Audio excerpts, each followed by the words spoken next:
Hi friends, எல்லாருக்கும் வணக்கம். இன்றைக்கி நம்ம வந்து சிம்பிளாக ஒரு டிஷ்ஷு பார்க்க போகிறோம். Sweet dish. அது வந்து கேரட்டை வச்சு பண்ண போகிறோம்.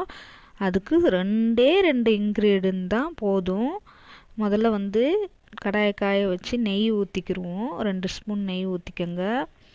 நெய் ஊற்றிக்கிட்டு 1 கப் கேரட்டை துருவி போட்டுக்கோங்க. அதை நல்லா வதக்கணும். இந்த நெய்யிலே நல்லா வதக்கி விடணும். கொஞ்ச நேரம் வதக்குனா போதும். சிம்மில் வச்சு வதக்கிக்குங்க.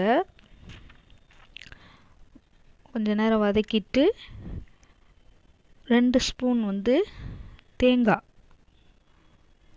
கொஞ்சோண்டு துருவினது கொஞ்சோன்னு எடுத்து போட்டுக்கோங்க. 2 ஸ்பூனு அதோடு போட்டுக்கிட்டால் டேஸ்ட்டு சூப்பராக இருக்கும் இந்த டிஷ்ஷுக்கு. இது கிட்டத்தட்ட கேரட் அல்வா மாதிரி தான், ஆனால் வந்து இது கொஞ்சம் டிஃப்ரெண்ட்டாக நாங்கள் பண்ணியிருக்கோம்.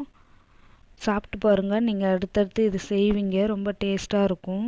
1 கப் அதே அளவு கேரட் எவ்வளோ எடுத்தோமோ அதே அளவு வந்து சர்க்கரை போட்டுக்கோங்க. சர்க்கரை போட்டு லைட்டாக அப்படியே கிளறி விடணும். அடி பிடிக்காமல் கிளறி விடணும். சிம்மிலே வச்சுக்கோங்க. அடி பிடிக்காமல் கிளறி விட்டுக்கிட்டே வாங்க. கிளறி எடுத்துக்கிட்டு கொஞ்சோன்னு ஏலக்காய் பவுட்ரு போட்டுக்கோங்க.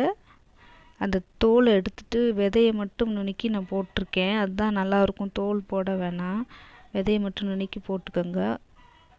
நம்ம ஏற்கனவே விட்டுருக்க நெய்யே போதும், அது பிரிஞ்சு வந்துடும். மூடி வச்சுருங்க.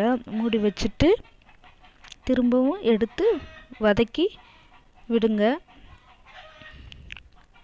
இப்போ சூப்பரான டேஸ்டியான ஒரு ரெசிபி கேரட்டில் தயாராகிடுச்சு. பாருங்கள் எப்படி சூப்பராக இருக்குன்னு. டேஸ்டியான ஸ்வீட் ரெசிபி நீங்களும் செஞ்சு பாருங்கள். சூப்பராக இருக்கும். இந்த சேனல் பிடிச்சிருந்தா லைக் பண்ணுங்கள், ஷேர் பண்ணுங்கள், சப்ஸ்கிரைப் பண்ணுங்கள். நன்றி, வணக்கம்.